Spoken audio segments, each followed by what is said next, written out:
Oi, pessoal, tudo bem? Uma grata satisfação, um prazer estar de novo aqui com vocês. Eu não posso começar mais um podcast sem agradecer a audiência do último podcast e as perguntas que vocês enviaram. Então, espero que vocês gostem. A gente segue na mesma toada aqui do Sem Juridiquês com aquela proposta de trazer o direito mais perto de vocês, de fazer a coisa mais simples e aproximar todo mundo desse ambiente fantástico que eu tanto gosto. Hoje, confesso para vocês, eu estou bem feliz. Lutei bastante para trazer esse entrevistado aqui e conseguimos, ainda bem conseguimos. O Antônio Pacheco é um cara que eu conheci na internet, e aí conheci num vídeo super engraçado, um vídeo que ele falava lá da inversão da música ali, aquela coisa antiga de antigamente, que o disco, quando rodava antigamente, tocava uma música demoníaca, né? E fazia uma brincadeira, e aquela brincadeira era um baita gancho, assim, pra gente, uma chamada de atenção, pra gente prestar atenção. Eu vi isso há muito tempo atrás, e isso me chamou muita atenção, e aí a gente acabou conversando bastante, fiz alguns cursos. Mas quem é o Antônio Pacheco? O Antônio Pacheco é um professor, mestre em educação, neuropsicólogo, especialista em inteligência humana e mais um montão de coisas. É o criador do método Falantes e auxilia muitas pessoas a falar melhor, né? E é isso, né, Antônio? O que você me conta disso tudo? Conta um pouquinho daquele vídeo. Lembra daquele vídeo? Lembro. Bellini, para mim é um prazer muito maior estar aqui junto contigo.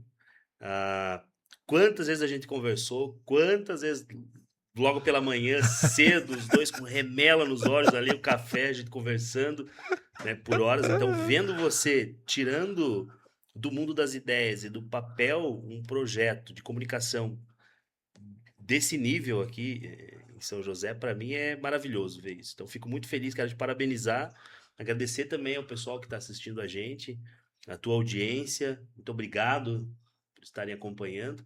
E continue reforçando, Bellini, continue encaminhando para as pessoas e compartilhando, porque esse cara é sensacional. Então, muito obrigado por ter me trazido lá de Curitiba. É isso aí. Tudo bem que você fez eu acordar 4 horas da manhã, 3h30 da manhã. Não, eu fui dormir era meia-noite, cara, você não tem ideia. Eu dormi, tomei uma melatonina ali. Dormiu nada. Cara, foi fazer isso aqui. Fiz isso aqui, já acordei, já. E a minha mulher feliz pra caramba, porque ela diz, ela vai no horário comercial, óbvio, a gente tem um escritório ali em cima, mas aí ela fala o seguinte, que eu não consigo. Ela diz que quando ela acorda mais cedo, né, que ela precisa fazer as coisas, enfim, ela vai toda no sapatinho de veludo pro Deus aqui, pro princeso dela não acordar. E daí ela disse que eu não tenho a cerimônia. Ela fala assim, começou, arrume-se comigo. Pronto, começou, arrume-se comigo. Cara, ela, enfim. Mas pra te acalmar o coração, a minha falava exatamente a mesma coisa. Cara, diz que teve que aprender a conviver com a minha barulheira matinal. Não, e eu faço muito, cara, eu acordo, eu vou pro banheiro e vazo. E eu tenho um defeito, já que nós estamos nessa, já nas questões pessoais, eu acordo, defeito, sei lá, eu acordo muito cedo, eu durmo pouco. Então eu durmo tarde e acordo normalmente às 4 da manhã, eu tô de pé. E aí ela começa a reclamar de... Arrume-se comigo. Arrume-se comigo é ótimo. Mas deu tudo certo, o Bellini conseguiu, ficamos aí uns 2 meses, vai dar certo, não vai? Não, mais que 2 meses. Muito mais, do começo do ano. Desde o começo do ano, né? E acabou dando certo. Então, muito obrigado. Mas só para fazer uma deixa, que eu não podia deixar de falar. Então, assim, só para vocês entenderem... o porquê disso, né? O porquê de trazer o Antônio para cá. Em todas as minhas andanças, em todos os cargos que eu passei, em todos os lugares, eu acho que a capacidade de falar, de se expressar e de saber, muitas vezes o silêncio é um modo de falar também, né? A forma de se portar, o que falar, como falar, a hora de falar. Então, e o método que ele desenvolveu, acho que quando você estava fazendo mestrado, foi, né, é o método Falantes, e foi esse método que eu conheci na internet, acabei fazendo um curso e que nos aproximou depois para uma mentoria e tudo mais. Então, essa inteligência bastante emocional, certo? Aham. Essa inteligência de como saber como conduzir, de como de qual é o teu objetivo, o que você quer, como você tem que se portar. Isso é que me aproximou do Antônio, que é um grande especialista no assunto, um cara que dá palestras no Brasil inteiro, e essa eu já fiz a explicação, né, o histórico eu já falei na introdução, mas foi isso que trouxe. E, na minha humilde opinião, eu acho que o advogado, ele das profissões, ele sabe falar. Quem sou eu para dizer que o advogado não sabe falar? Mas eu acho que tudo pode melhorar. Então, e saber como construir uma argumentação, certamente é a chave para uma vitória ou para uma derrota. Saber como construir para a vitória e não saber, talvez, e se o outro advogado souber, pode ser que ele saiba expor melhor. Então, a minha ideia de trazer, né, o porquê eu acho tão importante, porque eu lutei tanto para trazer esse expert para cá, né, para falar com a gente, é exatamente para explicar algumas estruturas, algumas táticas, uma forma de pensar Uhum. para saber se colocar. É isso, né, Antônio? Eu acho que é. Bom, você pediu para que eu falasse um pouco sobre o vídeo, né? Então, só para contextualizar o pessoal, eu sou professor de formação. Eu vou pedir pro pessoal colocar o vídeo aí, né? Fazer um cortezinho aqui e colocar o vídeo aí enquanto a gente tá falando, rapidinho, né? Tô enchendo um pouquinho de linguiça aqui pra gente colocar o vídeo agora, mas fala aí. E Tá. aí? Eu sou professor de formação, então eu sempre gostei muito do contato humano, assim, de estar presencialmente nas interações, enfim. Então, um pouco antes da pandemia, então 2018, 2019, eu queria já vender de forma mais estruturada as formações dos cursos que eu fazia de comunicação e oratória, né? Depois eu conto como que eu comecei nisso, mas eu queria fazer de forma mais estruturada. E aí eu não, já conhecia desde os 17, 18 anos o Vinícius, e nessa época da minha vida, ali uns 10 anos depois, o Vinícius voltou, marketólogo, nós fazíamos faculdade junto, ele voltou e resolveu assumir essa missão comigo de tentar gravar, empacotar de alguma forma aquilo que eu já fazia presencialmente para as redes sociais, né, e para a internet. E aí eu lembro que eu comentava muito com ele o seguinte, falava, Vinícius, eu acho que eu não fazia ideia de como que funcionava esse universo de gravação de criativo, daquilo, enfim, não existia uma estrutura, na época não existia.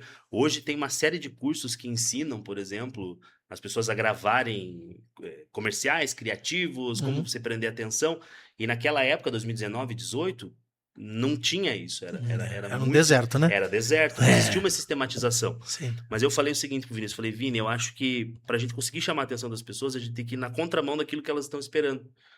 Falei, eu acho que esse é o grande ponto. E aí entra na questão do vídeo. Então foram 2 vídeos que a gente gravou naquela época. Veja, eu estava fazendo um criativo para vender um curso de oratória na internet.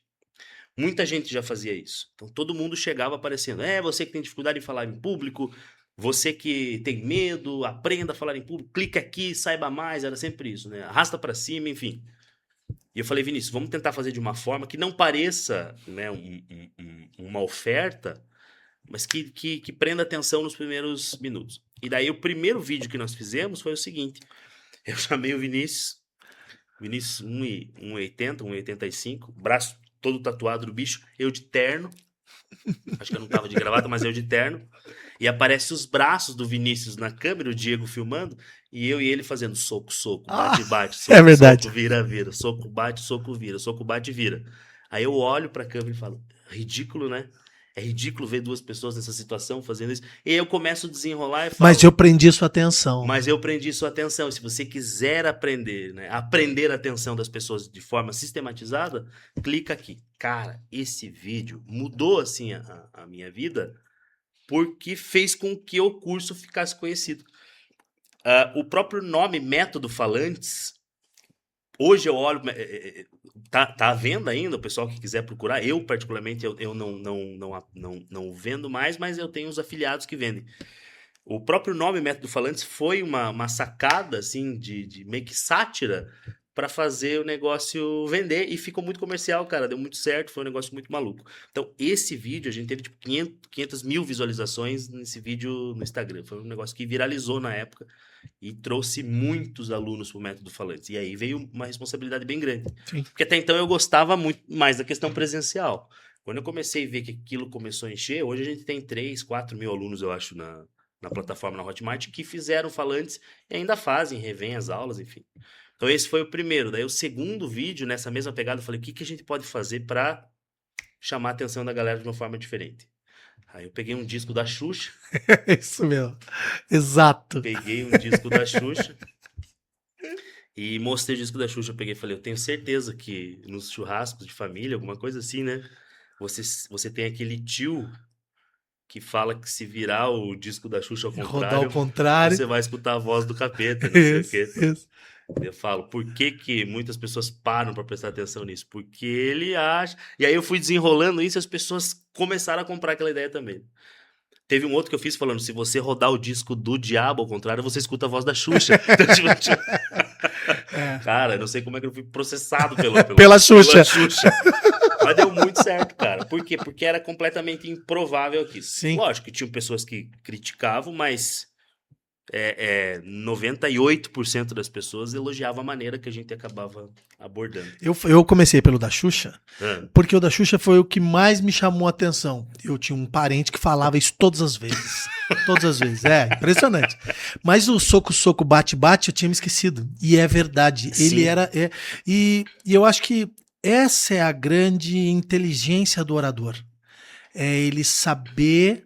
Você fazia uma sátira, tudo bem, Sim. era a proposta. uhum, Mas essa é a grande inteligência do orador. É sair do habitual, do convencional, e criar alguma coisa que te chame a atenção. sim. Sabe? E aí, voltando para nós aqui, gente, a audiência nossa, ela é de estudantes, de advogados, mas também de pessoas que nem estão na área jurídica, mas que gostam de entender um pouco sobre isso.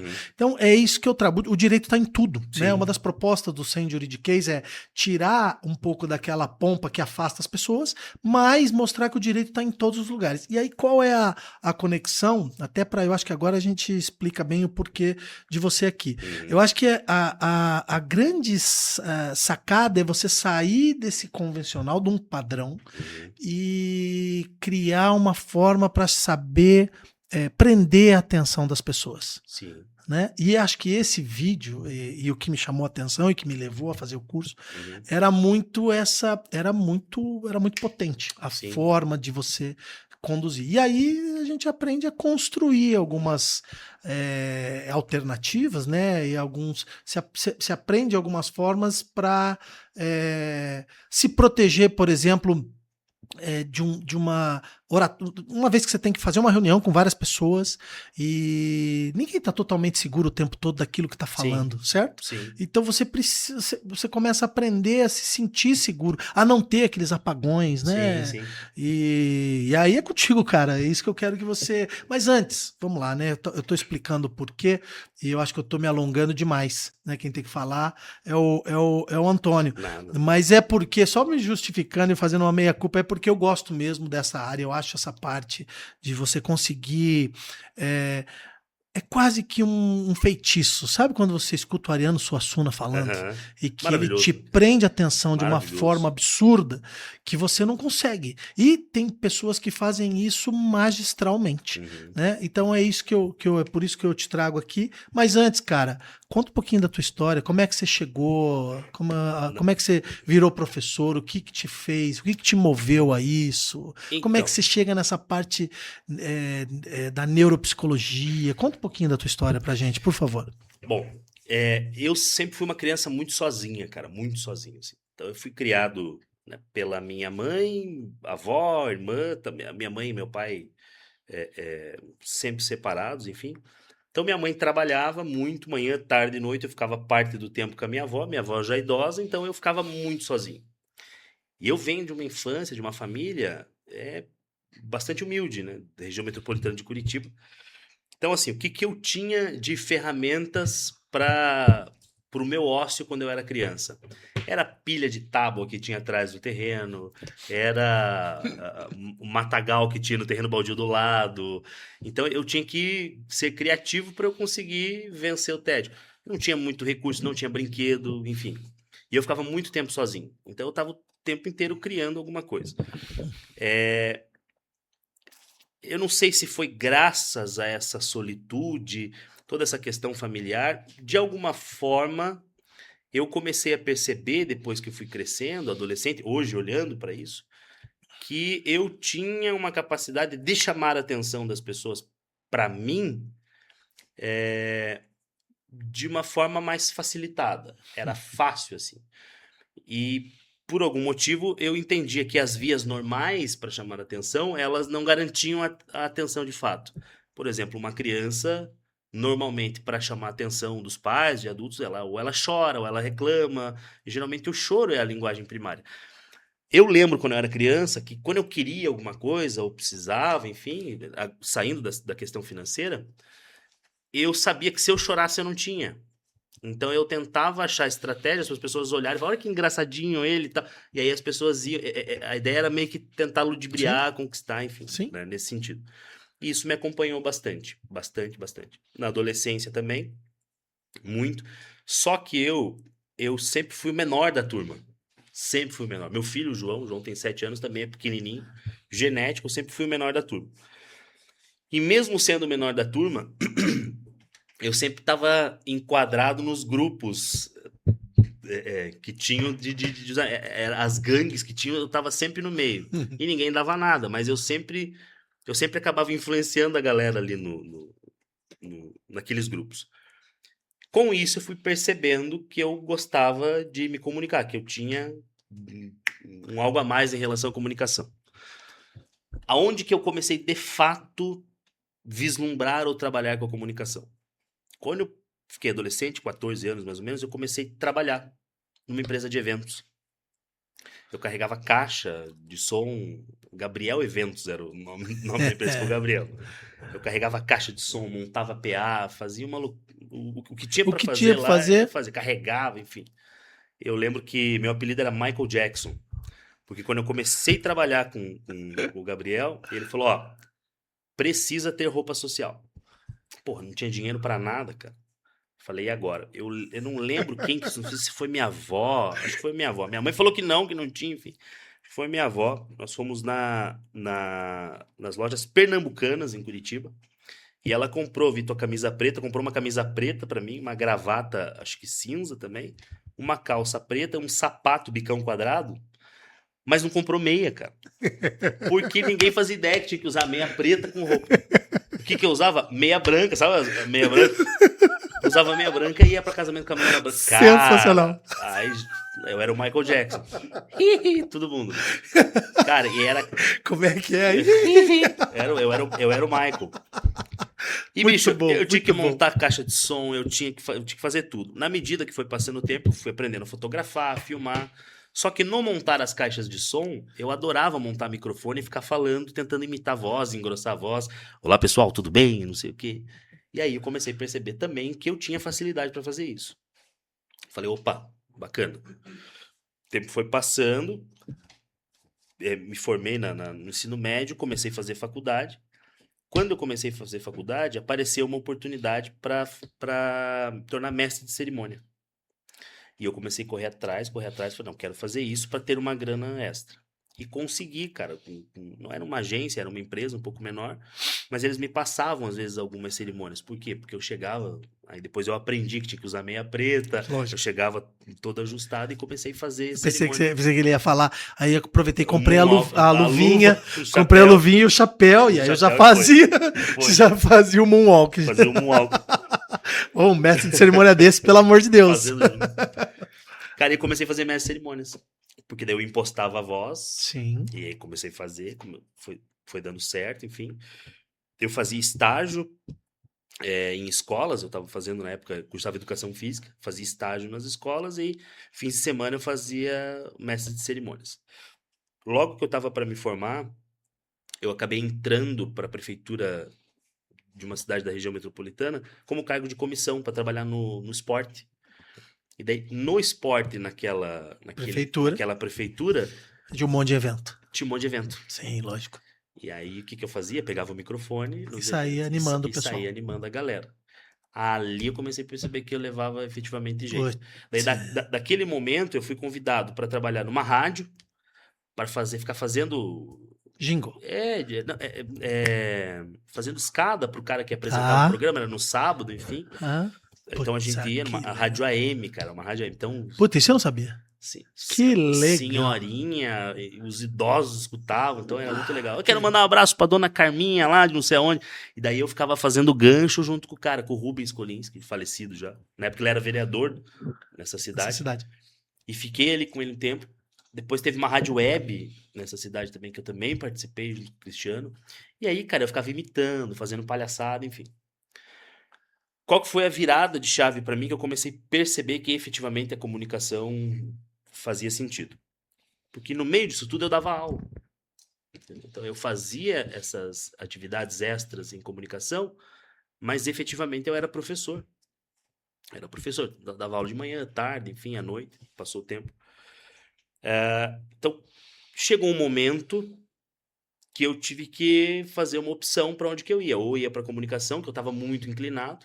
Só que naquela época, né, por ser de família humilde, por não ter ninguém que efetivamente apoiasse, eu achava que seria muito difícil seguir pelo caminho da comunicação e acabei optando exclusivamente pela educação. Pela docência. E falei assim, não, vou na docência, querendo ou não, eu vou me comunicar também, eu sempre gostei. Sim. De falar. E aí eu fui arrumando a docência. E na docência, que eu fui fazer as especializações, né? Aí fiz especialização em neuropsicologia, que eu sempre tive uma atração por essas questões neurológicas e quanto isso afeta o comportamento. Então, cara, as coisas começaram muito amplas na minha vida. Assim, eu costumo dizer, eu tive uma funcionária no passado que ela falava que eu era o Barbie Profissões, né? Porque se a gente for olhar a minha trajetória, eu fiz um monte de coisa. No começo eu tinha até vergonha disso. Falava, cara, eu fiz de tudo. Hoje eu olho que tudo que eu fiz te trouxe aqui. Me trouxe exatamente aqui. Poxa, sensacional. Né? Então, cara, foi mais ou menos por aí. Outras coisas, né? Eu dava aula manhã, tarde, noite era PSS, de manhã era no município, à tarde em outro e tal. Mas para eu conseguir uma grana a mais, eu comecei a trabalhar com vendas. Então, quando eu tinha uma brecha, eu fui e tirei o Cresci, né? Que é Sim, de imóveis. De imóveis. Cara, comecei a angariar bem na época do Minha Casa Minha Vida, angariava apartamento e vendia via telefone e dava aula, às vezes parava e, cara, e foi assim. Puta, isso eu também não sabia. Você não sabia disso? Não. Cara, aonde eu quero chegar falando isso, né? É que eu sempre fiz coisas, primeiro, para subsistência, esse é o primeiro ponto, para eu conseguir... Né, sim, pra você melhorar, crescer, evoluir. Crescer. Mas tudo que eu fiz sempre teve a comunicação. Sempre teve a comunicação. Aonde que isso culminou efetivamente, né, antes de vir para cá, foi quando eu passei no concurso para o mestrado em educação pela Universidade Federal. Foi na linha de cognição, aprendizagem. Eu já tinha feito a especialização, dava aula, estava dando aula, mas eu queria ir para além e fui fazer um mestrado. E olha como a comunicação estava presente. Eu sabia que era muito concorrido, cara, era muito concorrido. Era tipo 80 candidatos por vaga, era um troço absurdo, assim. E aí eu sabia que tinha um professor que talvez me aceitasse, que era mais próximo, assim. A linha dele não tinha nada a ver, cara, era pedagogia do esporte, um negócio assim. Eu nem gostava de esporte. Mas eu fui para essa linha porque ele era da educação física e eu também era da educação física. Eu falava, ele pode sentir uma proximidade. Aí eu fui procurar sobre esse cara na internet e achei algumas coisas, enfim. E aí vi que ele era do interior, que tinha vindo pra capital. Mais ou menos comecei a cruzar. Eu falei, cara, esse cara deve ser aquelas pessoas que tanto quanto eu saíram de baixo e chegaram. Eu falei, putz, esse tipo de pessoa, e olha a maldade, né? Esse tipo de pessoa gosta de ser enaltecido quando... gosta que as pessoas olhem para a posição dele e o enalteçam. E reconheçam. Não é nenhuma questão é reconhecimento. Sim, não é uma vaidade. Não é uma vaidade. Sim, é um lugar que você acessa nele. Que você acessa. Eu falei assim, essa é a minha carta na manga. Cara, teve uma prova, antes do concurso do mestrado, teve uma prova porque eles chamam de aluno ouvinte. Eles abrem, né, o pessoal que já fez mestrado, doutorado, enfim, academia, mais ou menos assim. Abre-se uma disciplina dentro do mestrado ou doutorado. Quando você abre essa disciplina, ela fica aberta para os alunos do stricto sensu se matricularem. O pessoal que está fazendo mestrado ou doutorado pode se matricular efetivamente. Mas se você não faz parte daquele universo acadêmico, você pode solicitar assistir a aula. Só assistir, sim. E você é o aluno ouvinte. Sim, ouvinte. Você fica na sua lá só assistindo para você, universidade pública dessa forma. E eu fui fazer uma prova, porque teve uma prova para ser aluno ouvinte. E eu fui fazer essa prova. E eu lembro que tinha algumas questões, eu respondi e tal, enfim. Mas eu olhei pro lado, cara, tinha, sei lá, umas 50 pessoas fazendo a prova. E tinha 2 vagas para aluno ouvinte, 1 vaga para aluno ouvinte. Eu falei, cara, como é que eu vou me destacar nisso?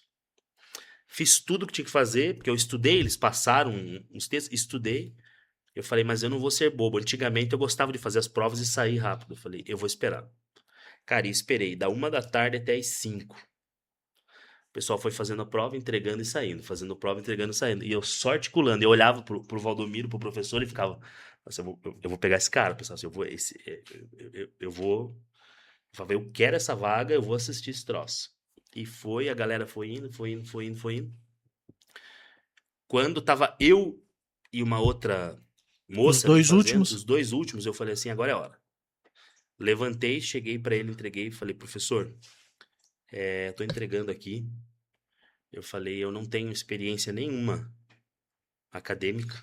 Eu falei, eu sou professor, vim de baixo. Porque eu deduzia que ele tinha esse perfil. Eu falei, eu vim de baixo. E eu anseio muito crescer na vida. Eu falei, então eu acredito que fazer parte dessa disciplina isolada, eu falei para ele, vai ser um diferencial para mim. Por mais que eu não tenha uma oportunidade de fazer um mestrado e doutorado, mas só o fato de poder ouvir vocês e ouvi-lo como professor, eu falei, eu acho que isso vai ser um diferencial muito grande na minha carreira. Para mim vai ser uma honra se o professor permitir que eu faça parte. Entreguei a prova, virei as costas e ó... Saiu correndo. Isso foi numa terça-feira, cara. Quarta-feira, eu tava no hospital, não lembro com quem. Toca meu telefone e atendi ele. Alô, Antônio? Falei, pois não. Ele, é o Valdomiro aqui, tudo bem? Falei, tudo bom, professor? Cara, comecei a tremer. Ele falou, lógico. Ó, o negócio é o seguinte, cara, eu vou falar pra você que você não foi escolhido, tá? Eram 2 vagas, eu acabei dando as 2 vagas ali efetivas ali pra... Uma das meninas que ficou por último era uma delas, porque eu tinha proximidade. Então, esse pessoal aí tem mais experiência acadêmica e tal, eu acabei dando pra eles que é mais interessante. Ele falou, mas eu quero deixar aberto o convite para você se tornar aluno ouvinte. Então, você não recebe o certificado de conclusão da disciplina isolada, mas você está convidado para ser aluno ouvinte. Nossa, mas tá louco. Eu falei, Deus abençoe, muito obrigado, professor. Pum, desliguei. Eu pensei assim, deu certo. Comunicação. Lógico. Comunicação. Sim. E você fala, desculpa se eu te cortei em alguma coisa, mas você fala e fica uma sensação, porque é muito natural para você. Tá? Primeiro porque você tem eu quero, né? E eu acho que isso é uma puta diferença. Depois eu quero que você fale disso. Sim. Sabe? Aquela de falar assim, eu vou fazer. Eu vou, ponto final. E essa decisão, eu acho que é que nos joga para frente. Não é nem que nos empurra, ela nos joga para frente. Né? Quando você decide, é meio que sagrado, né? Parece que as coisas... Parece que ele vira um foco, assim, né? Converge. Mas você fala de uma forma, porque você falou aí, eu fui estudar sobre o professor. Sim. E para nós aqui do direito, o básico é você estudar o processo, obviamente. Quem não estuda o processo não consegue fazer nada, não sabe do que está falando.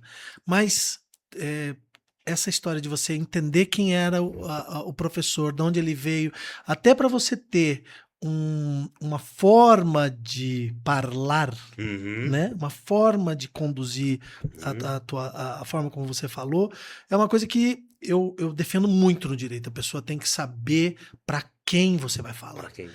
Mais ou menos você consegue entender. E hoje é tão fácil, né, de você achar essas informações. Tá tudo público. Né? Mas aí a pergunta que eu faço é assim, é nato, então? A oratória é uma coisa que é nata, nasce com a pessoa? O que eu vou te dizer? Sabe aqueles negócios aí, quando você leva... Teu carro estraga, você tá numa situação parecida, teu carro estraga, você leva naquele mecânico do bairro, assim. Cara, quanto que vai custar isso aí? Ele bota a mão na cintura e fala assim, o que eu vou te dizer? Em parte, eu acredito sim, e não vou ser hipócrita, eu acredito sim que existam predisposições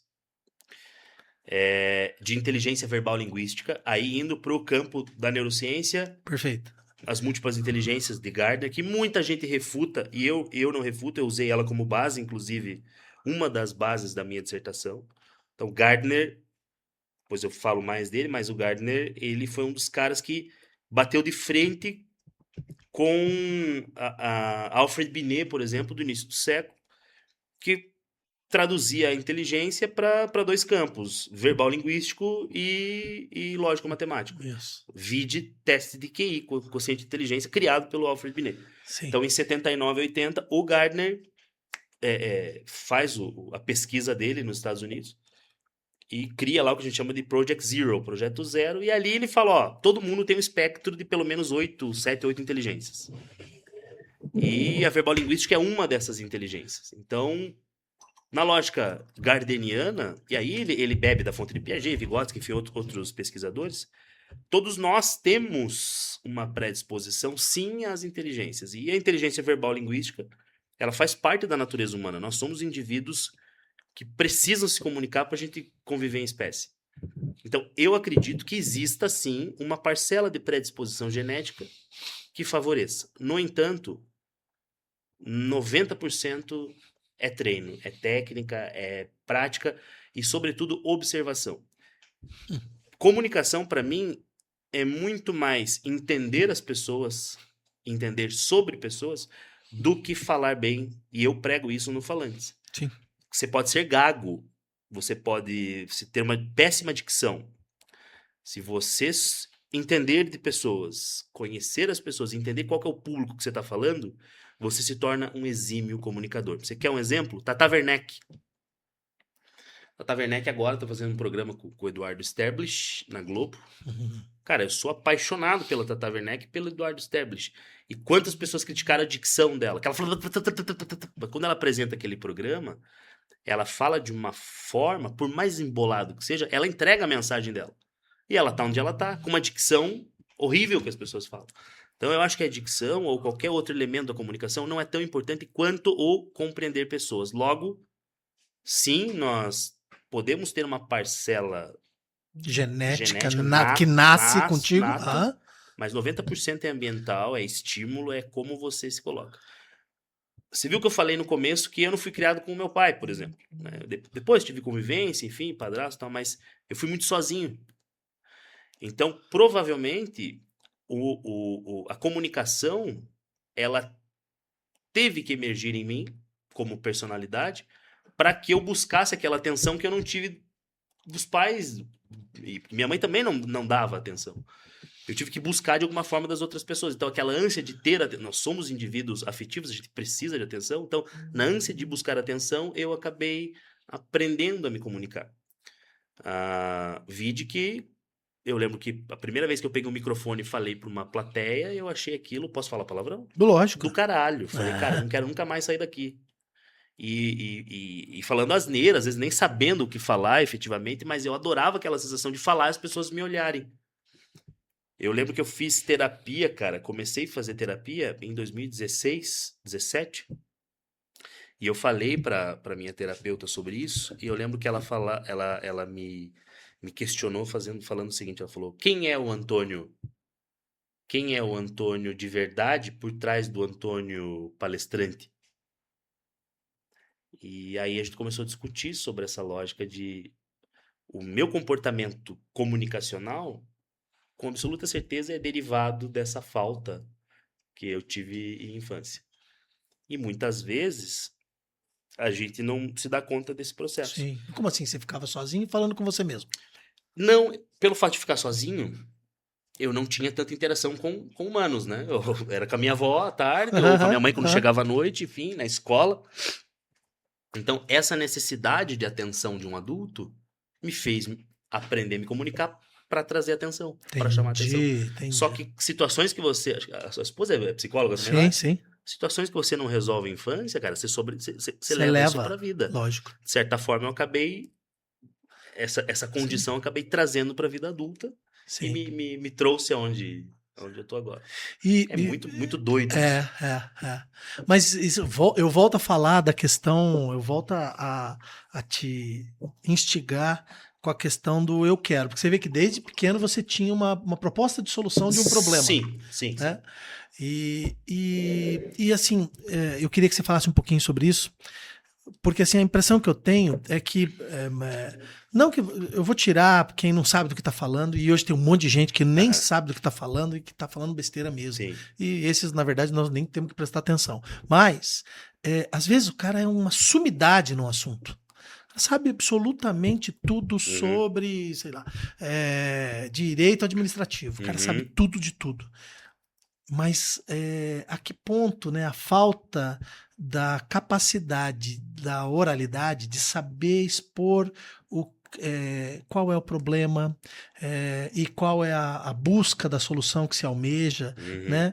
E de saber expor, de saber construir uma frase, um pensamento, um discurso, vamos assim uhum, dizer. uhum. A que ponto isso chega? Como que você vê isso, Antônio? Então, Meline, o que que acontece? Ah, quando eu comecei a fazer os cursos de oratória, efetivamente, de comunicação, vou contextualizar aqui, Ah, até lógico. para você entender o pessoal que está assistindo, para não ficar confuso.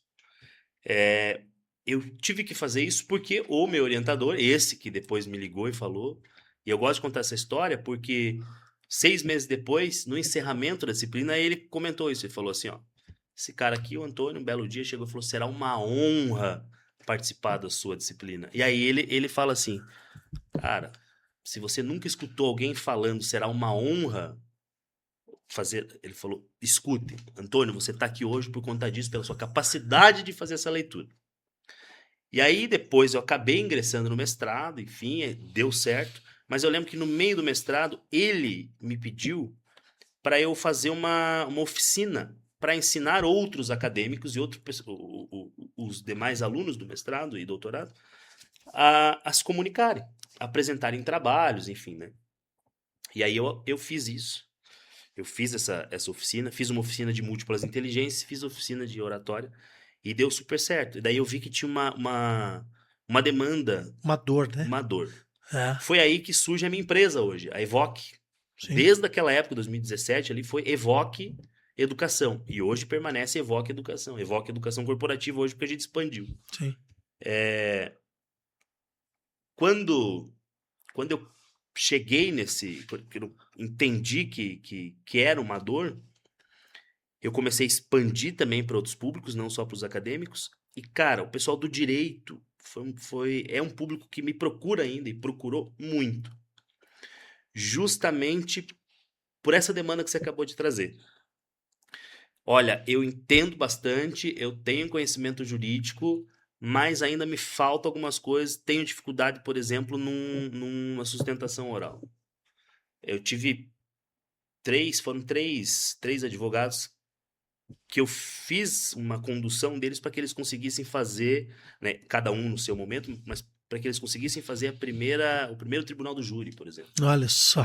Então, eu tive que aprender um pouco do direito junto com eles, só que o que eu ensinei, de certa forma, A mediei a ferramenta. ferramenta para eles, foi o seguinte, é que não adianta, e isso eu sempre falo, você ter um conhecimento exímio em uma determinada área e esse conhecimento permanecer contigo. Então, isso é uma coisa assim que é até um pecado com a sociedade.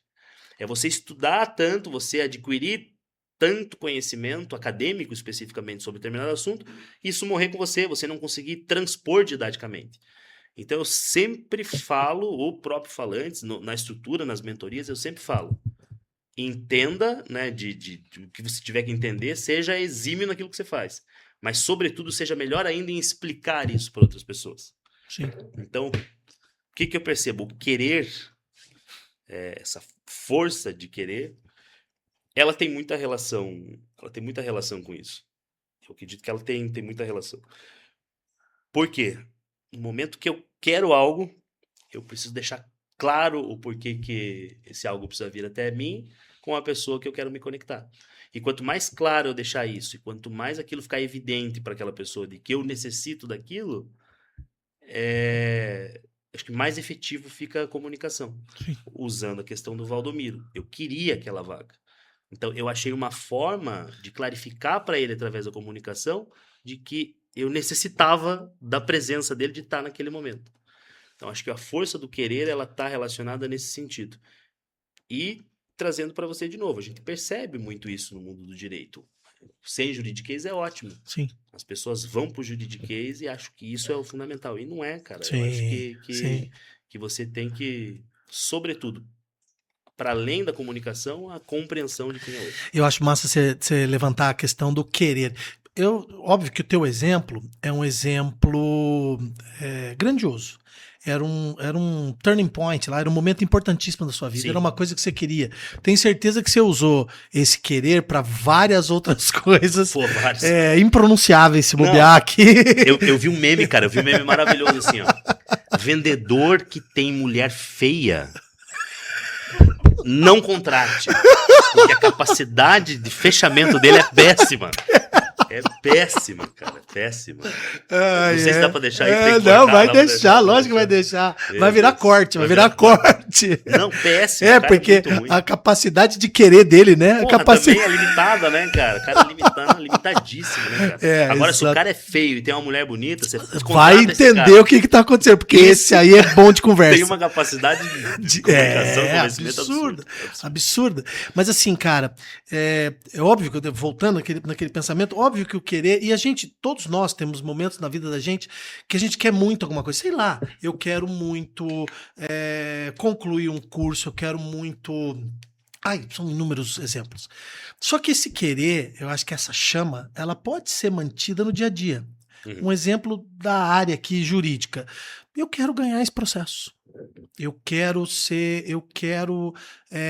o êxito nessa sustentação oral, sabe? De você trazer, eu brinco que o querer, né, a decisão, a vontade de fazer é uma chave, é um interruptor que você clica e parece que aquilo ali acende uma luz para você. Porque assim, você se preparou, volto no exemplo, você se preparou para aqueles 30 segundos que você tinha. Sim.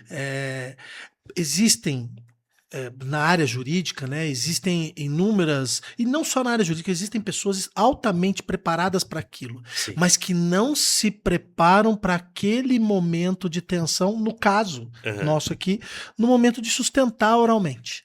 E aí eu vou pegar inúmeros exemplos que você deu, seja no bate-bate vira-vira, que era ridículo, né? Você falava ridículo, né? Mas prendi tua atenção. Sim. Seja no... Como é que você falou pro professor mesmo? Me fugiu aqui, tô falando. Vai ser uma honra. Vai ser uma honra. Esse honra é o gancho que você traz o cara, que o cara fala. Então, eu acho que essa... E como que você... É óbvio que, né? O primeiro ponto, a gente já falou, é o querer, é o pensar, pera um pouco, quero fazer diferente. E como que você desenvolve isso? Qual é na tua opinião, como é que você cria esse gancho? Cara, como que desenvolve, como que cria esse gancho de utilizar estratégias para prender a atenção das pessoas? Bom, vamos lá. De novo, né? Eu acho que, respondendo a questão toda do querer, eu sou meio jovem místico, assim, né?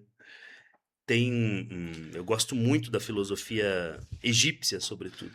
Hermes Trismegisto, Caibalion.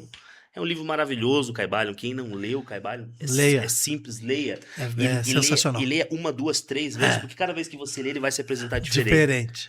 Caibalion tem uma lógica da criação mental, de que nós nos conectamos com o todo, e o todo traduz-se a Deus dentro da sua própria religião.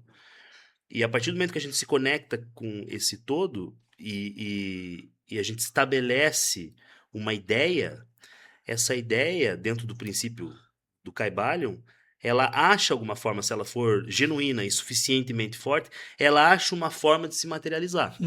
Eu acredito muito nisso, porque todas as coisas que eu quis, eu comecei vislumbrando previamente, e as coisas parece que foram facilitadamente acontecendo, se materializando. Então esse é o primeiro ponto. Segundo ponto, perceba, antes de efetivamente as coisas se materializarem, elas aconteceram na minha mente. Da mesma forma na comunicação. O cara, às vezes, é maravilhoso, muito bom, mas ele vai para uma sustentação oral, ele não se prepara.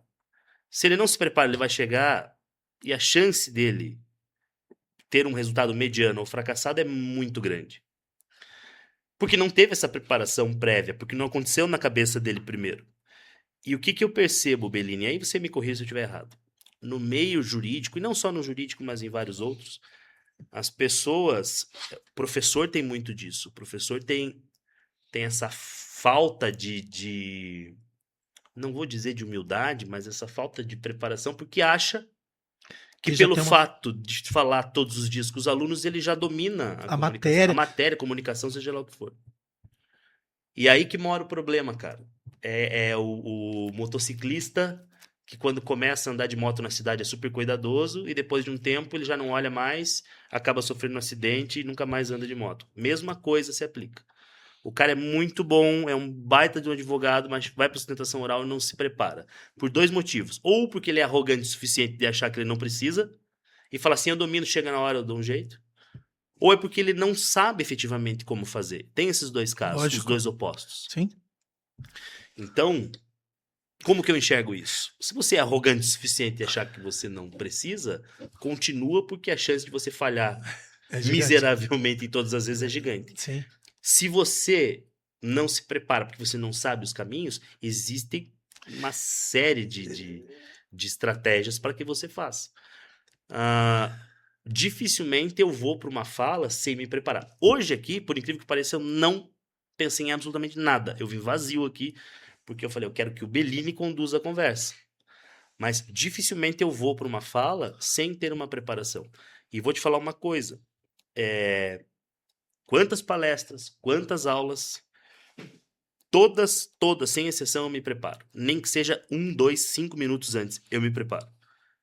Existe uma estratégia, uma forma, você sabe, você já conhece, eu já te passei. Sim. Então, às vezes eu vou dar uma aula, cara, eu me preparo 1 semana, 2 semanas antes. Às vezes eu não consigo, às vezes eu preciso daquela aula e eu não tenho 1, 2 semanas antes. Às vezes 1 dia antes eu preparo a aula. Às vezes eu não tenho 1 dia, às vezes eu tenho 1 hora. Sim. E já aconteceu de em 30 minutos eu preparar um curso, por exemplo, já aconteceu.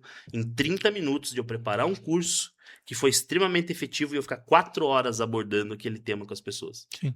Por quê? Porque tem uma estratégia, eu acho que a grande questão, e você falou disso agora, existem pessoas extremamente conhecedoras sobre um assunto ali que ele se lapidou anos a fio, mas que falta a inteligência de que a transmissão ela nem sempre tem que ser do jeito que você sabe. Sim.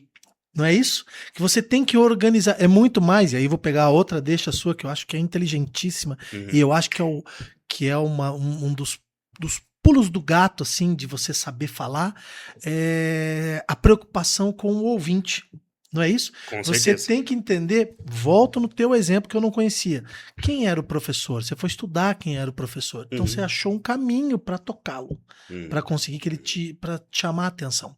Eu vou trazer pro jurídico, e o jurídico, nós temos fórmulas. Por exemplo, uma petição inicial, ela é quase matemática. Ela é uma fórmula, endereçamento, cabeçalho, as partes, o objeto. O aluno de direito, no 3º ano, ele já sabe isso. Só que isso é quase que uma bula de remédio. Sim. Ela é igual para tudo. Óbvio que ela tem as necessidades porque ela atende o que a lei manda que tenha. Perfeito. Mas isso é muito pouco. E isso todo mundo faz. Você conseguir ter, primeiro, esse querer fazer diferente. E na petição, isso dá para fazer também, viu, gente? Isso deixa um gancho para outras conversas. A gente pode voltar um outro momento e trazer. Sim. Mas na própria petição existem fórmulas, tem gente fazendo fórmulas diferentes de chamar a atenção, de demonstrar o direito.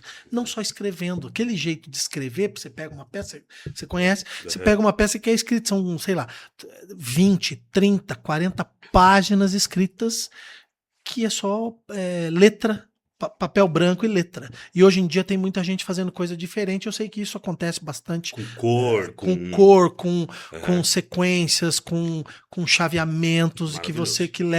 que levam o entendimento mais fácil. É exatamente isso que eu estou querendo dizer aqui Sim. na forma de falar. Comunicação. A comunicação, e vamos lá, vamos trazer para a nossa área, né? Numa reunião, num fechamento de contrato, isso é extremamente importante. Sim. Numa sustentação oral, porque querendo ou não, você está vendendo uma ideia, você está querendo Sim. convencer aquelas pessoas de que o direito que você está defendendo está correto. Uhum. Não é mais ou menos isso? Sim. Não é? Às vezes o cara é extremamente... O cara, ele conhece o processo, ele sabe que página que está a prova tal, ele sabe que página que está o argumento tal, Uhum. o que a parte contrária levantou. Mas a forma de construir a narrativa do argumento ela é diferente. A narrativa não é é diferente, isso? com certeza, com certeza. É porque na narrativa, o que acontece? Eu vou voltar aqui em outro momento e vou tentar destrinchar algumas coisas para o pessoal entender mais ou menos o que a gente fala. A narrativa, quando você está falando, para além, é óbvio, capacidade de escrita também é maravilhosa. Existem escritores que trazem emoção na escrita de uma forma maravilhosa. Né? Você pega, cara, eu adoro Agatha Christie, por exemplo. Uhum. Cara, ela escrevendo sobre Hercule Poirot, quando... Cara, eu ficava maluco lendo os livros da Agatha Christie. Quero terminar isso aqui logo. Era maravilhoso. Prende atenção. Prende, você... Mergulha. No direito, você escrever exclusivamente uma peça bem construída, ótimo, ela vai te colocar à frente, e você sabe tão bem quanto eu, à frente de muitas questões. Mas você conseguir pegar aquilo e materializar aquilo de uma forma que fique extremamente compreensível, isso a oratória traz pra gente. No Falantes, né, tanto no primeiro quanto no segundo que eu gravei e nas mentorias, eu sempre trago, acho que você lembra, a ideia de empatia didática. Uhum. O termo, o conceito empatia didática. Perfeito. Então, assim... Eu ia te levar para esse lado agora. Então, são 5 passos, né, que Sim. eu trago. São 5 passos que eu julgo fundamental para que a gente se comunique bem. E um deles chama-se empatia didática. Não existe esse termo exclusivamente, eu cunhei ele ali pelo meu nariz mesmo. Usei empatia, que é um termo da psicologia. Empatia tem a ver com reciprocidade. Não me colocar no lugar do outro, que jamais eu vou conseguir sentir o que o outro sente, jamais. Eu até deduzo, mas estar no lugar do outro é muita prepotência. Então, empatia não é colocar-se no lugar do outro, mas sim tentar identificar quais necessidades que aquela outra pessoa tem e que eu posso, de certa forma, atender. O que ela precisa. Porque nem sempre aquilo... Empatia nem sempre é dar aquilo que a pessoa naquele momento está querendo, mas sim o que ela precisa. E às vezes você está querendo algo, a minha empatia me faz entender que pro teu bem isso que você está querendo não é a melhor opção. Então a empatia ela tem a ver com a reciprocidade, enfim. Então eu peguei esse termo da psicologia e didática, que é um conceito da educação que tem a ver com a transposição, ou seja, a forma de estruturar um conteúdo a fim de que os alunos, a pessoa que está assistindo, compreenda. Então, empatia didática nada mais é do que, antes de eu ministrar um conteúdo ou de transpor algo didaticamente uma pessoa, eu preciso identificar quais são as necessidades dela. Então, um dos exercícios que eu trago no empatia didática é você pegar um conceito complexo e você esmiuçar ele e usar formas de apresentar esse conceito sem perder a robustez ou sem perder a característica, mas achar uma forma tão simples de apresentar esse conceito a ponto de que uma criança e um adulto tenham a mesma compreensão sobre ele. Então, é um exercício que eu levo e faço as pessoas terem, quem faz mentoria ou quem faz o Falantes, é um exercício que a princípio parece, poxa, mas você pegar, por exemplo, um conceito de física lá, que é abstrato, uma criança de 10 anos, e você conseguir explicar para ela o que é aquele conceito, a ponto dela entender, e que um adulto, ao escutar você falando, fala assim, putz, era isso aí o tempo inteiro que eu não entendi lá atrás? Sim. Se você conseguir fazer isso, você já está no caminho do exercício da empatia didática. E isso é uma coisa que é imprescindível. Empatia didática é analisar a necessidade do outro para conseguir me comunicar da melhor forma possível e fazer com que ele compreenda aquilo que eu quero dizer. Qual é a diferença de um... vou sair do jurídico, tá? Eu tô na minha empresa. Uhum, E eu fiz uma apresentação pro meu diretor, uhum. tá? Pro meu superior hierárquico, 2 pessoas. Tá. Qual é a diferença desta apresentação? E ele fala, pô, sensacional. Amanhã, às 9 horas da manhã, você vai apresentar para todo mundo. Qual é a diferença? Que você, como você é essa pessoa? Como Tá. você conduziria essa apresentação? Porque, vamos lá, né? Tem muita gente que tem aversão, ela até vai bem aqui, Uhum. né? Mas ela tem aversão da plateia, Sim. né? E querendo ou não, muitas vezes no direito você tem plateia. Sejam Sim. seus clientes, a parte contrária, vários advogados, mesmo numa audiência pequena. Sim. Um juiz, o promotor, tem várias pessoas. Sim. Como conta pra mim. Tá. Um dos passos também do Falantes é você fazer análise do público. Isso aí eu sempre falo, né? A análise do público, ela automaticamente vai te conduzir para empatia didática. Quem são as pessoas para quem eu vou falar? São estagiários? São quem? São gerentes? Eles são sêniores? Eles são plenos? Quem são? Eles são decisores? Não são? Qual é o cargo que essas pessoas ocupam? Então, essa análise prévia vai me fazer desenhar a apresentação da melhor maneira possível. Respondendo sua pergunta, a diferença de uma apresentação minha para um CEO, para um diretor e depois para a empresa, está na objetividade, no tempo e no esclarecimento. Esse é o primeiro ponto. CEO, diretor, nenhum vai ter tempo de sobra para ficar escutando, às vezes, uma ideia que você tem. Você pode achar ela sensacional e tudo bem, ela é sensacional. Mas faça a outra pessoa sentir que ela é sensacional num período de tempo compatível com o que a pessoa tem. Não é um demérito, né, você fazer isso, é como se você estivesse se encaixando na realidade da pessoa. Respeitando. Mas sobretudo respeitando. Sim. Putz, o meu diretor resolve uma série de demandas, eu sei disso porque eu tô à frente de uma empresa, sou diretor de uma empresa. E eu tenho 10 minutos para falar com Eu ele. tenho 10 minutos. Então, nos 10 minutos, eu traria pontos, o ápice de cada ponto daquele que eu quero mostrar para chamar a atenção dele. E aí, quando ele fala, beleza, amanhã você apresenta para as outras pessoas, aí as outras pessoas estarão debaixo do jugo dele, e para as outras pessoas talvez eu destrinche um pouco mais, para que essas outras pessoas entendam da melhor maneira possível, inclusive levem para ele o desmembramento daquilo que eu vou explicar. A grande diferença, basicamente, seria essa. Para um diretor, eu explicaria de forma mais concisa, levando em consideração aquilo que ele quer e precisa. Quando você vai apresentar alguma coisa para um diretor ou para alguém que está no nível hierárquico acima de você, você tem que levar soluções. Esse cara está ali para resolver problema. O diretor, ele está ali resolvendo situações o tempo inteiro. Ele quer resolver problemas e prosperar. Então, eu preciso levar para ele ganchos que levem ele a pensar, putz, isso vai me ajudar a resolver problema ou isso vai me ajudar a faturar, a ganhar mais, Sim, enfim. sim. Então, eu faço isso brilhar nos olhos dele. Esse é o primeiro ponto. Isso vai fazer com que ele automaticamente me direcione para as outras pessoas. E daí, para as outras pessoas, 6 mil a mais. eu esmiuço mais, sempre considerando o que é que faz sentido para elas também. De novo, empatia didática. Sim. Opa, esse pessoal tem mais conhecimento de causa sobre o assunto ou não? Porque se eu for, por exemplo, falar sobre, sei lá, balanço, DRE, eu sei que meu diretor eu posso ser conciso. Mas se eu for falar de balanço DRE, por exemplo, para um grupo de estagiários, eu preciso explicar o que é balanço DRE para Sim, eles. perfeito. Então eu perfeito. preciso esmiuçar mais, mas de uma forma que seja simples. Sim. Não achar que eles têm que ter a mesma capacidade cognitiva, de conhecimento, não Sim. cognitivo, mas de conhecimento, do determinado assunto que o meu diretor tem. Eu faria dessa forma, sabe? Dessa forma. É a mesma coisa, olha que interessante, de falar, de contar o seu currículo, por exemplo, para um grupo. É a mesma lógica que eu utilizo. E esse é um ponto muito legal. Se eu chego para um grupo de pessoas, eu vou dar uma aula, por exemplo, para um grupo de alunos, né, que o pessoal está buscando uma formação, eu chego e vomito o meu currículo para eles, a chance de eu afastar eles, de eu desconectar eles, a atenção deles, aquilo que eu vou dizer é muito grande. Porque é uma necessidade nossa, intrínseca, desde o início dos tempos do Homo sapiens sapiens, nós temos uma necessidade intrínseca de pertencimento. Então, tudo aquilo que nos conecta e nos traz como seres pertencentes a um grupo faz com que eu, genuinamente, dedique atenção a uma pessoa. Tudo aquilo que me tira e me afasta do grupo, também vai fazer de forma genuína que as pessoas não me deem atenção.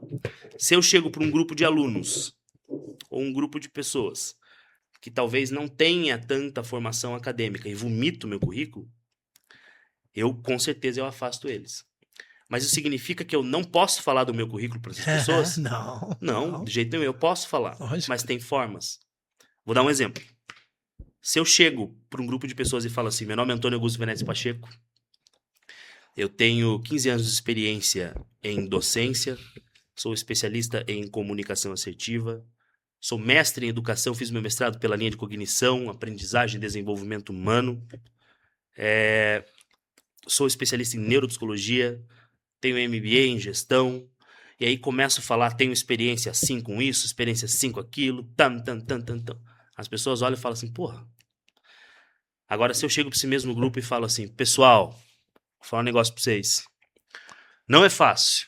Eu venho de uma família lascada. Olha que interessante. Venho de uma família lascada. Metade da minha família ou era caminhoneiro ou era manicure. Eu tinha 2 opções na vida. Cara, eu não tinha o que fazer. Eu fazia esporte, porque eu participava do PET, Programa de Erradicação do Trabalho Infantil. E aí eu fazia esportes lá, fazia karatê. Quando chegou na adolescência, não tinha quem me direcionasse. Eu falei, cara, eu vou fazer educação física, que é mais fácil. Fiz educação física pela Universidade Federal do Paraná. Como eu era um lascado, eu precisava trabalhar. Eu tive que estudar ali, ralar para conseguir. Passei em 2 concursos, meio que nos trancos, mas fui trabalhar nos 2 concursos. Dando aula para criançada, eu vi que eu precisava aprender um pouco mais, porque eles me deixavam quase louco. Aí teve uma oportunidade mais barato, fui lá e fiz uma especialização em neuropsicologia. Gostei, muita coisa, nem lembro, mas algumas coisas ficaram. E como se a vida não tivesse difícil o suficiente, eu, maluco, fui tentar fazer um mestrado em educação pela Federal e acabei passando na cagada total. E vou falar pra vocês que meu orientador me tirava o couro quando eu fiz o mestrado, cara. Foi uma experiência mais... Olha assim, às vezes eu lembro, dá vontade até de chorar. Só que isso me deu a possibilidade de ajudar outros professores e outras pessoas a desenvolverem a comunicação, por exemplo. Então, querendo ou não, tudo isso que eu passei aí acabou me trazendo aqui dessa forma. Aqui Nesse momento. Então, acabei de falar o meu currículo de uma forma completamente diferente e de uma forma que traz muito mais conexão. Sim. Porque eu fui mostrando o lado humano da coisa, enfim. É lógico que se eu tiver num grupo mais formal, eu não vou falar dessa forma. Eu vou achar outras maneiras. Eu não preciso também vomitar meu currículo. Eu posso ir inserindo informações no processo para que as pessoas olhem e tenham essa impressão. Talvez o grande problema das pessoas na comunicação seja querer ser muito direto também nas coisas, né? E tem momentos que não, que você precisa ter um contorno para que tudo seja muito suave. Aí eu vou chegar e vou falar meu currículo para essa galera para eles me respeitarem. Se você chegar e cuspir teu currículo, ninguém vai respeitar. Agora, se você inserir isso numa storytelling, numa mensagem, vai ficar intrínseco. Eu ia te fazer uma pergunta. O que te faz parar de prestar atenção no orador? Mas é exatamente isso, né? A pessoa que não cria conexão nenhuma, né? Vou puxar de novo do começo do que você estava falando. Não prestar atenção em quem vai te ouvir, né? E chegar muito mais falando para si, não é mais ou menos isso? Isso. Meu currículo é A, B, C, D, é isso aqui, fiz isso, fiz aquilo. E quando na verdade a pessoa, eu acho que a grande questão, né, é a pessoa se sentir pertencendo àquele discurso, não é mais ou menos isso? É isso. Você trazer a pessoa para dentro daquilo que você está falando. Sim. Por exemplo, quando eu falei agora do meu currículo, no segundo momento, eu crio uma história. A storytelling. Então, eu crio uma história e de novo, o ser humano, cara, isso a neuropsicologia traz muito, a antropologia traz muito isso pra gente. Nós temos algumas tatuagens límbicas, eu gosto de falar isso. Porque nós passamos muito mais tempo sendo pré-históricos, vamos dizer assim, do que sendo seres humanos sociais civilizados. Vamos usar esse termo assim, bem simples, né?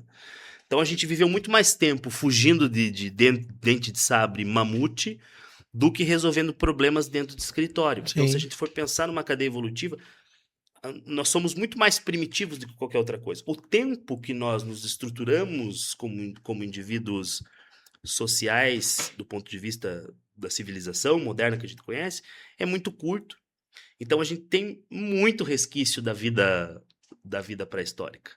Por exemplo, todas as vezes, né, que nós nos deparamos com situações que nos trazem determinado medo, enfim, alguma coisa nesse sentido, mas sobretudo medo, a gente tem duas formas de responder do ponto de vista psicológico, ou lutando ou fugindo. Sim.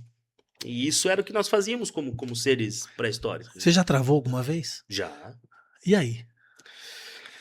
Cara, travei e Muita gente? já bastante. É. Travei. O que eu fiz? Teve duas situações. Uma delas eu tava dando aula e aí eu tava dando discurso e de repente eu falei, cara, onde é que eu... Sabe quando você Onde que eu quero chegar? viaja, Você vai indo embora pro lado e... Tava indo embora. Cara, parece que quando você entra no mar, assim, quando você... Cara, tô longe E agora da não volto beira. mais. Falei, cara, como é que eu volto nisso aqui? E aí, o que eu fiz a primeira vez? Foi pro pessoal... Eu dava aula pro pessoal da neuropsicologia na ITEC, em Curitiba. Acho que isso foi em 2017. Eu lembro que eu lembro dessa cena, cara. Tinha 200 malucos dentro da sala, assim. E eu tava divagando. Eram 8 horas que eu dava de disciplina. Era um dia só. Tipo, todo mundo... Tinha gente da neuro, da psico. Todo mundo ficava junto numa sala e eu fazia aquela disciplina que era comum. E eu lembro que eu tava divagando. Eu não lembro exatamente do que, mas eu lembro que todo mundo se matou da risada. Porque daí eu fui. Tava todo mundo prestando atenção.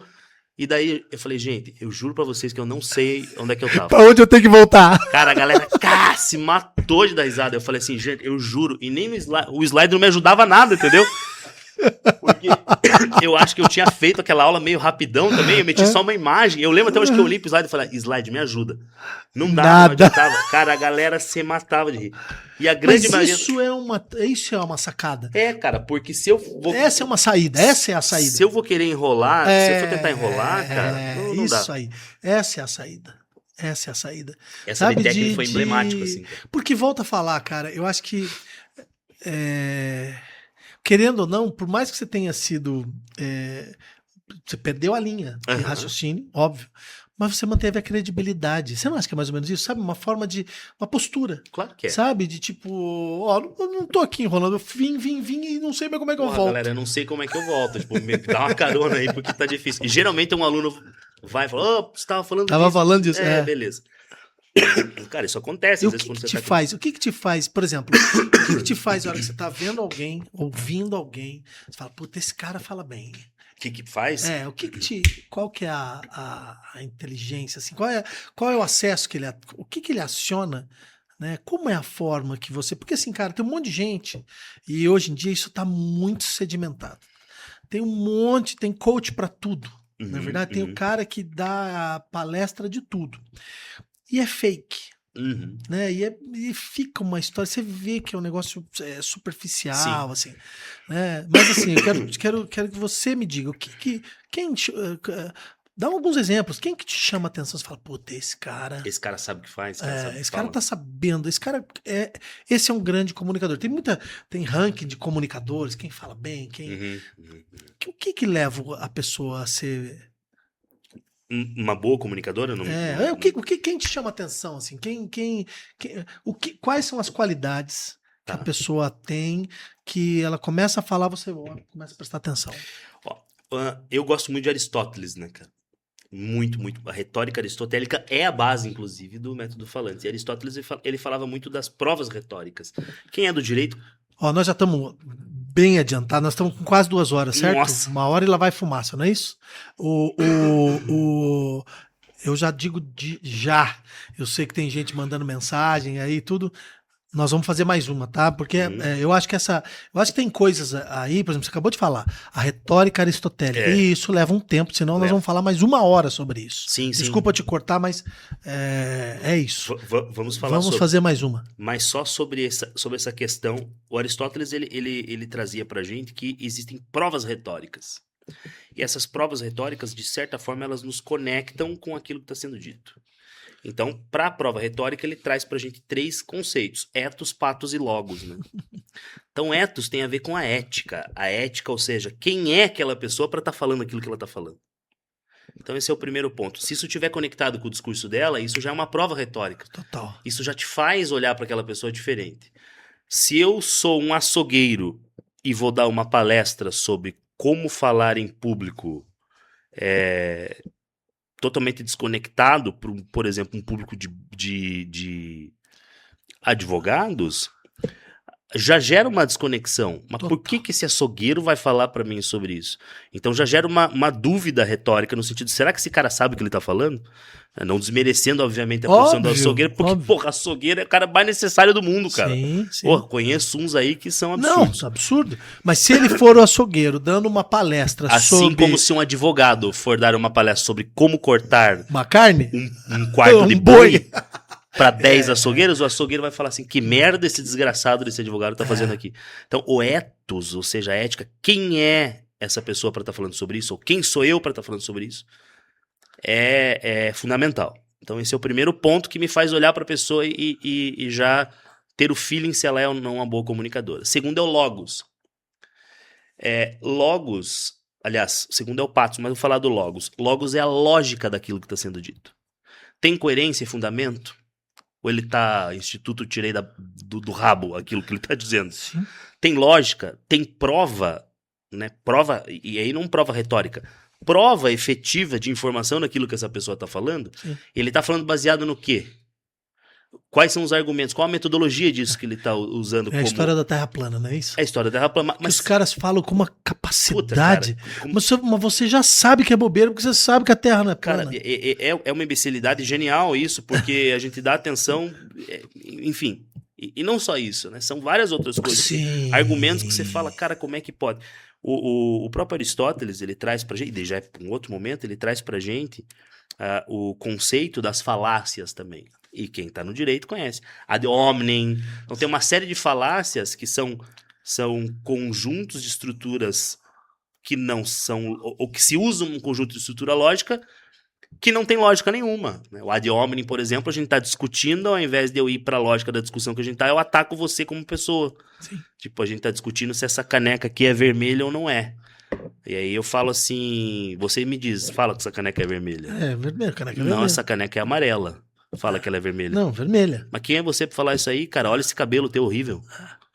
Tipo, o ad hominem, eu tô atacando você. Quem é você, cara, pra falar isso aí, bicho? Porra, você é... E hoje isso acontece absurdamente. Claro que acontece. Isso é falácia. Isso não tem lógica. Isso não tem lógica dentro do aspecto do logos.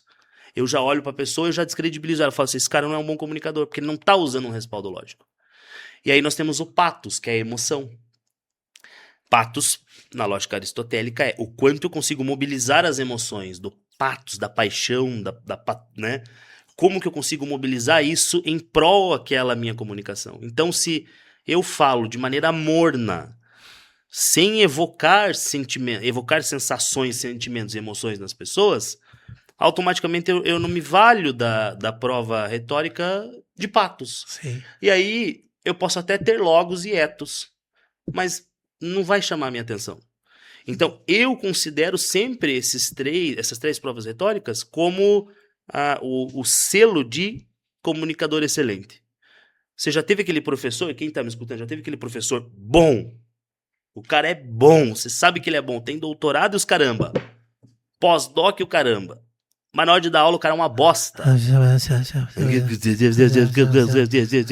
Você sabe que o que ele tá falando mas isso acontece em todos os lugares. Você sabe. Isso acontece em todos os lugares. Você vai no médico. O médico é um crânio e o cara fica assim. Não, mas daí você precisa fazer. Você fala, mas nem ele acredita no que ele tá falando. Sim, não é isso? Sim. Mas nem ele confia exatamente naquilo que ele tá falando, né? Com certeza. Se não tem evocação dos sentimentos, seja ele qual for. E esse é um ponto muito interessante. Não pense que o bom comunicador ele tem que só evocar sentimentos, sensações, emoções positivas. Ele pode ser um cara que evoca emoções negativas nas pessoas. Eu vou usar um exemplo. Sabe que dá para falar tranquilo? Totalmente. Bolsonaro era um cara que, na maioria das vezes, no seu discurso, ele evocava um patos e emoções negativas em algumas pessoas. trazia uma coisa desconfortável em alguns discursos diferentemente do Lula. O Lulinha Paz e Amor, em determinado momento dele, acho que até 98 ali, ele tinha aquela coisa, mas e de repente em 2002, 2000, né? Eu não me lembro quando ele foi eleito, mas ele muda uma chave. A chave completamente, ele começa a ter um discurso mais brando e evocando um patos mais positivo nesse sentido. Exatamente. E, cara, essa é uma sacada absurda quando você tem essa pegada. Tem um às vezes a pessoa tem razão. Sim, tem razão. Só que a forma como ela fala. Sim. Né? Só que a potência de voz, a agressividade. Não só isso. Eu acho que a forma como se impõe um pensamento. Você sabe que. Entende? O cara que fica muito. Entendeu o que eu falei? Entendeu? Sabe? O cara que tá se impondo e não conduzindo. Ontem eu tava conversando com a minha esposa no carro sobre isso. Porque a gente lembrou de um caso do Alborguete. Pra quem não conhece o Alborguete. Nossa Senhora. Da Alborga. Sim. Ele foi um repórter jornalístico criminal no Paraná. Não sei se em São Paulo que chegou a fazer uma... Não aparecia aqui em São Paulo. Foi só no Paraná. E detalhe, era muito bairrista, muito Curitiba, Curitiba e região. Ele era o cara... O Ratinho foi repórter dele. Foi aluno dele. É, isso aí. E é justamente essa diferença que eu quero explicar. Porque o Alborguete... é legal de ver os vídeos dele falando, vagabunda, tem que morrer, pá, bate, você, sua piranha, você tá fazendo teu filho vender droga, você vai pra cadeia. Era Cadeia o nome do programa dele na CNT. Era isso mesmo, tinha até esquecido, é verdade. Ele pegava um porrete de madeira e batia, vagabunda, e pá, quebrava a mesa. Quebrava a mesa, que bosta, e ele era um careca cabeludo, lembra? Que ele não tinha cabelo em cima e do lado, assim. Sensacional. Cara, sensacional. Aí ontem eu falando com a Tati, eu falei assim, perceba a estupidez na fala dele. Exatamente. Eu sou fã, eu olho a comunicação do Alborguete, eu gosto, porque é algo diferente. Mas ele comunica aquilo que ele quer, ele bota a indignação, ele representava naquela época a indignação do povo frente às situações que aconteciam na criminalidade em Curitiba. Muita gente tinha aquela sensação e ele trazia pra fora num ethos que a princípio, num patos que a princípio, quando você olha, é negativo. Qual que é o grande ponto e a grande diferença entre Ratinho e Dalborg e Alborguete? Ratinho foi aluno do Alborguete, tranquilo, foi repórter, aprendeu com ele, tanto que o cacetete do Ratinho vem do Alborguete. Exatamente. Foi uma escala, assim, pro Ratinho. O Ratinho conseguia fazer o mixer-up, ele misturava tanto patos negativo, de dar porrada e cacetete, não sei o que, colocando, quanto o positivo. Exato. O Ratinho tinha e tem a comunicação dele positiva. O rir mais, o brincar mais, o fazer as piadas e Marquito pra lá e a galera pra cá. Então, acho que o grande segredo do Ratinho foi equilibrar os patos, entendeu? Perfeito. Enquanto o Alborguete ficou naquela coisa mais pegada. Aí você ganha, cara. Aí você ganha... Quando você equilibra o patos, você ganha... Você atinge quase 100% da galera. Olha que baita sacada. Sim. Olha que baita deixa. Então vamos lá. A pessoa que, por mais que esteja certa, tem um discurso extremamente impositivo ou uma oratória extremamente impositiva, ela tende a perder o ouvinte no meio do caminho, porque por mais que ele goste no começo, num dado momento aquilo ali pesa. Aquilo pesa. E a grande inteligência é você saber... É você saber dosar. Existe uma parcela que sempre vai estar do lado do pato negativo, da pessoa que evoca os sentimentos negativos. Existe uma parcela que sempre vai estar ali. Porque existem pessoas assim na sociedade. Sim. E existe uma parcela que sempre vai estar do lado do patos positivo e não quer saber do negativo. A sociedade ela é dividida dessa forma. Quando você trabalha com o equilíbrio disso, você atinge todo mundo. Massa. O Ratinho é um grande exemplo disso. Muitos políticos usam isso. Sim, muitos políticos. Sim. Inconsciente, talvez. Aí vai muito do feeling, de você olhar, fazer... É complexo, cara. Super complexo. Mas é muito interessante. Bom, eu já deixei a deixa, dizendo que nós teremos uma próxima, porque falamos, conversamos, a conversa vai longe. Vai, cara. E tem bastante coisa pra gente abordar. Eu acho que, sabe que a gente podia repensar, Antônio? Talvez vir com algumas questões mais práticas e mais construtivas. Vamos deixar para uma próxima, vamos ver o que o pessoal pensa disso. Antônio, que time você torce, Antônio? Conta para mim, eu sempre pergunto. Ah, cara, Ih, refugou. Sei lá, Paraná Clube. Curitiba Futebol Clube. Paraná Clube ia ser mais digno. Curitiba Futebol Clube. Curitiba. Mas o Curitiba voltou para a primeira divisão? Nem tô sabendo. Cara, eu bicho. também não tô sabendo. Olha o tanto que eu torço pro Curitiba. Vamos falar de TechPix, Vamos vamos falar de falar- coisa boa. Cara, o que que te... Você viu, eu já saí do futebol. O que que te... O que que te move, cara? Que Quando me levanta o capô aí, o que que tem por baixo, cara? O que que te... O que que o que que te faz não desistir? Qual que é a tua essência, cara? Falei O que sobre- te trouxe até aqui? Porque a história é super legal. Falei sobre isso na segunda-feira, cara. Segunda-feira eu falei sobre isso. Eu dei um curso numa escola em Curitiba, porque eu sou apaixonado por aquela escola. Mando um beijo lá pra Solange, Única, enfim, todo mundo. Eu falei sobre atendimento ao cliente lá, né? É uma coisa que a gente vem falando muito na Evoque.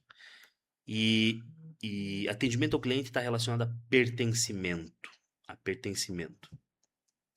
Só que, para além do pertencimento, quem está atendendo precisa ter uma noção que eu acho que a sociedade perdeu hoje, as pessoas perderam hoje, porque é tudo muito volúvel, enfim. É a percepção e a noção de propósito. As pessoas não têm propósito. E eu não tinha propósito até um tempo atrás, porque eu não entendi o conceito de propósito. Quando eu descobri que propósito é diferente de objetivo e meta, a minha vida mudou muito, cara. Primeiro, eu acho que até um momento da minha vida, acho que todo ser humano é assim, eu existi para subsistir. Eu acho que eu acordava todos os dias porque esse é o padrão da vida humana e eu queria muitas metas, eu queria estar em posições, enfim. Hoje, cara, eu não sei se eu quero posições mais. Hoje, a única coisa que eu quero é quando eu chegar no final da minha jornada, pode ser hoje, pode ser amanhã, pode ser daqui tantos anos, eu quero ficar para aqueles que eu amo. Eu acho que e quando eu ficar, que seja de forma intensa. Eu sempre brinco que quando eu me for, eu quero que numa mesa as pessoas falem sobre mim e tragam as coisas que eu fiz e o quanto eu marquei elas. Eu acho que marcar as pessoas nesse sentido e, sobretudo, marcar as pessoas em relação à educação, seja os meus filhos, seja com quem eu convivo, que eu, de alguma forma, consiga carregar a educação e mostrar a educação para essas pessoas através da minha vida, porque foi a educação formal e informal que me fez chegar onde eu cheguei, então que eu perpetue isso. Meu propósito, cara, é que as pessoas, quando eu não estiver mais aqui, elas olhem para mim e falem assim, putz, esse cara foi bom. Que o João e a Sofia falem pros filhos deles, pros meus netos, teu vô Foi bom. foi bom. Teu vô foi bom. Apesar dos pesares, acho que esse é meu propósito. Sensacional. Gente, eu vou encerrar por aqui, até porque nosso tempo está estouradíssimo. Agradeço aí as mensagens que estão sendo mandadas, muito obrigado. E já deixo a deixa. Eu sei que é difícil trazer, nós vamos ver essa agenda aí. Nós já vamos ver hoje já essa agenda. Mas eu vou trazer para uma segunda, para umas questões, eu acho que faltou uma questão mais pragmática disso tudo que a gente falou. Mas eu deixo para o número 2. Obrigado, Antônio. Tamo junto. Espero que você tenha um ótimo retorno. E eu acho, assim, eu vou terminar. Dizem que toda dissertação a gente tem que terminar respondendo a pergunta da introdução. Isso. Né? Essa é a básico da dissertação. Eu espero que a gente responda na próxima, com coisas mais práticas, mas eu acho que respondendo a primeira grande dúvida, por que nós estamos falando, por que nós estamos tendo essa conversa aqui, eu acho que existem várias maneiras de dizer a mesma coisa. E as pessoas se esqueceram de tentar buscar a melhor maneira de dizer aquilo que ele quer dizer. Exato. E eu acho que essa é a grande busca. Eu, como advogado, eu busco sempre tentar falar da melhor forma para conseguir o objetivo que a gente precisa. E eu acho que nós estamos num momento, você falou disso, as pessoas se esqueceram de se preocupar com isso. Até a próxima. Tchau, tchau, pessoal. Valeu, até mais.